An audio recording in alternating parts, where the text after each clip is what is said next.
நம்ம இன்னைக்கு செய்ய போகிறது வடகறி. வாங்க எப்படி செய்யலான்னு பார்க்கலாம். தேவையான பொருட்கள்: கடலைப்பருப்பு 2 மணி நேரத்துக்கு முன்னாடி ஊற வச்சு 1:10 அரைச்சி வச்சுருக்கேன். வெங்காயம், கருவேப்பிலை, பச்சை மிளகா, இஞ்சி, பூண்டு தட்டி வச்சுருக்கேன். கடல் பாசி, அன்னாச்சிப்பூ, பட்டை, கிராம்பு, ஏலக்காய், சோம்பு, பிரிஞ்சி இலை, மிளகாத்தூள், உப்பு, தக்காளி, எண்ணெய். மாவில் வெங்காயம், பச்சை மிளகா, கருவேப்பிலை, சோம்பு, உப்பு போட்டு நல்லா பிணைஞ்சிக்கலாம்.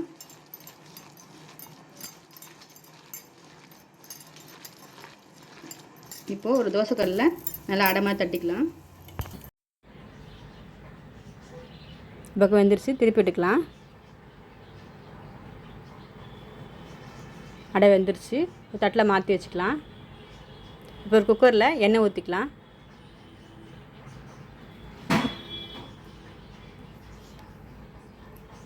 இப்போ பட்டை, கிராம்பு, ஏலக்காய், கடல் பாசி, அன்னாச்சிப்பூ, பிரிஞ்சி இலை, சோம்பு எல்லாம் போட்டு தாளிச்சிக்கலாம்.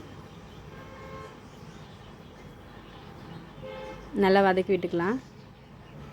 வெங்காயம் சேர்த்துக்கலாம்.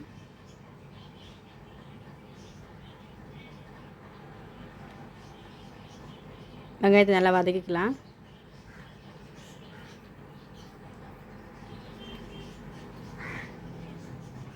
நல்லா கண்ணாடி பதம் வந்தவுடனே இஞ்சி பூண்டு தட்டி வச்சு அதையும் சேர்த்துக்கலாம். நல்லா வதக்கிக்கலாம். அதையும் சேர்த்து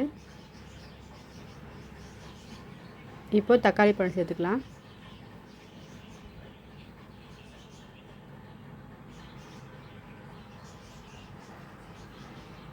நல்லா குழஞ்ச உடனே உதுத்து வச்சுருந்த மாவை சேர்த்துக்கலாம். அடை மாவை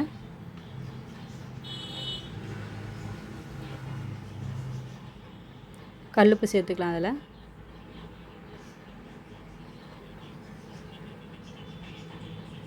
வீட்டு மிளகாத்தூள் 2 ஸ்பூன் சேர்த்துக்கலாம். அதில்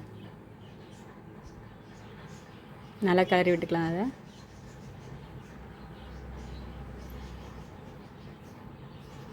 இப்போ தண்ணி தேவையான அளவு சேர்த்துக்கலாம்.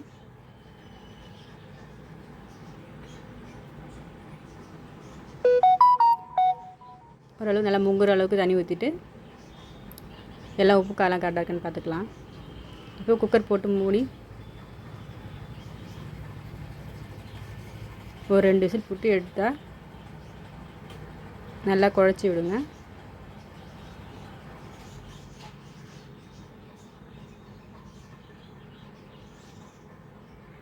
இது இட்லி, தோசை, சப்பாத்தி எல்லாத்துலேயும் நல்லாயிருக்கும்.